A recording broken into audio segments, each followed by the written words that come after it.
அன்பார்ந்த சகோதரர்களே சகோதரிகளே, தமிழர்களின் உயிரோட்டமான திருவிழா பொங்கல் 4 நாட்கள் கொண்டாடப்படுகிறது.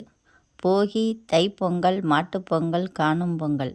இந்த 4 நாட்களிலும் மகிழ்ச்சி, நன்றி, உறவு, இயற்கை என 4 உணர்வுகளும் கலந்திருக்கின்றன.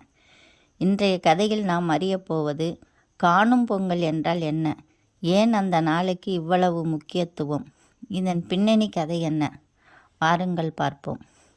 காலத்தை பின்னோக்கி அழைத்துச் செல்லும் ஒரு அழகான தமிழர் மரபு. பொங்கல் ஒரு வாழ்க்கை தத்துவம்.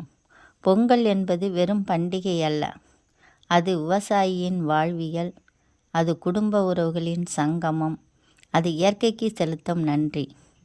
போகி நாளில் பழைய குப்பைகள் எரிக்கப்பட்டன, பழைய சிந்தனைகள் அகற்றப்பட்டன. தைப்பொங்கல் அன்று சூரியன், மண், நீர், காற்று எல்லாவற்றுக்கும் நன்றி கூறப்பட்டது. மாட்டுப்பொங்கலில் மனிதனை வாழ வைக்கும் மாடுகளுக்கு மரியாதை அளிக்கப்பட்டது. அதன் உச்சமாகவே வருகிறது காணும் பொங்கல். காணும் பொங்கல் என்ற பெயரின் அர்த்தம். காணும் என்றால் என்ன? பார்க்குதல், சந்தித்தல், உறவை புதுப்பித்தல், பிணக்கை மறத்தல். அதனால்தான் இந்த நாள் உறவுகள் காணப்படும் நாள், மனங்கள் இணையும் நாள் என்று அழைக்கப்பட்டது.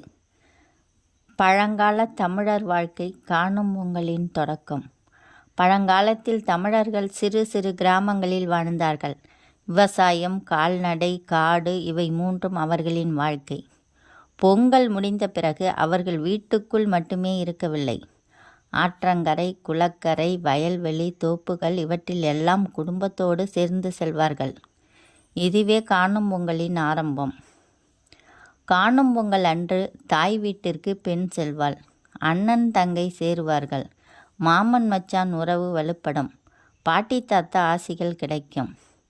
ஒரு வருடம் முழுவதும் சேர முடியாத உறவுகள் இந்த ஒரே நாளில் ஒன்றாக கூடின. அதனால்தான் காணும் பொங்கல் உறவுகளின் திருநாளானது. பெண்களுக்கும் காணும் பொங்கலுக்கும் உள்ள புனித உறவு. இந்த நாளில் பெண்கள் வீட்டின் முன் கோலம் போடுவார்கள். அரிசி, சர்க்கரை, மஞ்சள், பூக்கள் வைத்து வழிபடுவார்கள். ஏன் தெரியுமா? குடும்பம் செழிக்க, சகோதரர்கள் நலமாக இருக்க, உறவுகள் நிலைக்க என்று பிரார்த்தனை செய்வதற்காக. இதனால் காணும் பொங்கல் பெண்களின் மனதோடு இணைந்த நாள் ஆனது. இயற்கையுடன் மனிதன் இணையும் நாள். காணும் பொங்கல் அன்று ஆறுகள் அழகாக இருக்கும், மரங்கள் பூத்து நிற்கும், பறவைகள் சத்தமிடும். மனிதன் இயற்கையுடன் பேச ஆரம்பிக்கிறான்.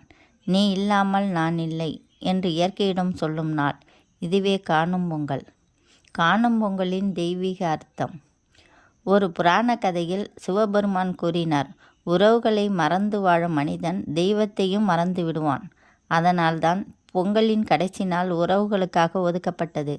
அன்று கோபம் மறக்க வேண்டும், பிணக்கு மறைய வேண்டும், மனம் சுத்தமாக வேண்டும்.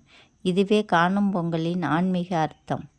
இன்றைய காலத்தில் காணும் பொங்கல், இன்று செல்போன், வலைத்தளம், வேகமான வாழ்க்கை இவற்றால் உறவுகளை நாம் மறந்துவிட்டோம். ஆனால் காணும் பொங்கல் இன்றும் நமக்கு நினைவூட்டுகிறது, ஒரு நாள் போதும் உறவுகளை உயிர்ப்பிக்க. அன்பார்ந்த நண்பர்களே, காணும் பொங்கல் என்பது சும்மா வெளியே சுற்றும் நாள் அல்ல. உறவுகளை காணும் நாள், மனங்களை இணைக்கும் நாள், இயற்கையை உணரும் நாள்.